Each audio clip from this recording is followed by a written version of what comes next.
Hi viewers, আসসালামু আলাইকুম। কেমন আছেন সবাই? আশা করি সকলেই ভালো আছেন। আজকের দিনটা আমাদের জন্য বিশেষ। নেত্রকোনা আসন্ন এক দুর্গাপুর কলমাকান্দা আসন জুড়ে যখন চারদিকে নির্বাচনের প্রস্তুতির আমেজ, তখন আমরা এই মুহূর্তটিকে কাছ থেকে তুলে ধরতে ক্যামেরা হাতে বের হয়েছি নির্বাচনের মাঠে।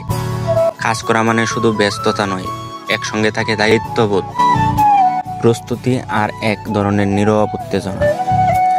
আজ আমরা যে পোস্টারগুলো লাগানোর কাজে বের হয়েছি, এটা আসলে পুরো নির্বাচনী যাত্রার একটি ছোট অংশ। প্রতিটি পোস্টার, প্রতিটি দেয়ালে টাঙানোর ছবি একটি বার্তা বহন করে। প্রচারের নয়, বরং মানুষের কাছে উপস্থিত হওয়া, মানুষের মনে একজন প্রার্থী সম্পর্কে চিত্র তুলে ধরা। আর এই কাজের পেছনে থাকে অসংখ্য মানুষের পরিশ্রম, নিষ্ঠা এবং একসাথে এগিয়ে যাওয়ার মানসিকতা। ব্যারিস্টার কায়সার কামাল বাইকে কেন্দ্র করেও আজকের দিনটি আমাদের কাছে অর্থবহ। একজন প্রার্থী হিসেবে তিনি যেভাবে মানুষের সঙ্গে ঘুরে বেড়াচ্ছেন, কথা বলছেন, এলাকার সমস্যাগুলো বোঝার চেষ্টা করছেন, এটা তার ব্যক্তিগত দায়বদ্ধতার অংশ। আমরা তার এই সফর, এই পরিশ্রম, এগিয়ে যাওয়ার মানসিকতার জন্য আন্তরিক শুভকামনা জানাই।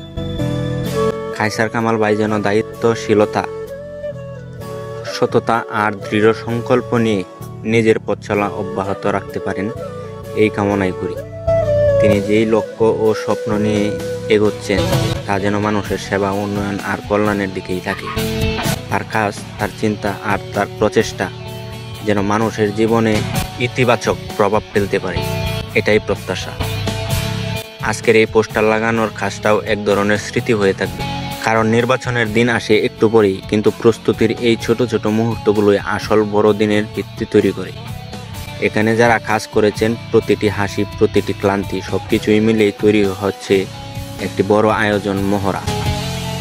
শেষে আমরা শুধু একটি প্রার্থীর জন্য নয়, বরং নির্বাচনের পুরো প্রক্রিয়ার জন্য শুভকামনা জানাই।